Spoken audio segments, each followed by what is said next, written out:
Assalomu alaykum va rahmatulloh. Mirzo bo'lsin. Inshaalloh. Har doim yoningizga yelkamayib turishni nasib etsin har doim. Yomon kunimiz bo'lmasin. Har doim yaxshi kunimiz bo'lsin. Inshaalloh jannatda yo'lingizga payg'ambarimiz sollallohu alayhi va sallam bilan turing. Har doim Alloh chiroyli turishni nasib etsin. Boshlarga qayg'uli kunlar kelgan paytda otajonim kelib, o'g'lim eng qayg'uli kun bizga payg'ambarimiz sollallohu alayhi va sallam o'lganlari. Undan pasta qayg'uli yo'q. Eng katta xursandchilik Allohni chiroyli ko'rish deganlar. Allohim umrlaringizni ziyoda qilsin. Har doim yoningizda turishlik, yaxshi o'ylab turishlik. Otajon, sizni yaxshi ko'ramiz. Biz hammamiz sizni yaxshi ko'ramiz.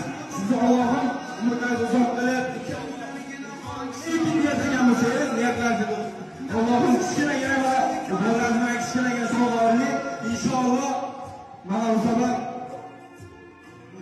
umraga borib inshaalloh onajon bilan borishlik nasib etsin. Otajon, sizdan yaxshi ko'raman. O'g'lim bor deb quvonib yurgan, tashvishimga mudom qayg'urgan, doim qo'li yelkamda turgan, hammadan zo'r dadam bor meni. Cho'chimayman dunyo ishidan, bu hayotning nozik ishidan, azizrog'im barcha kishidan hamma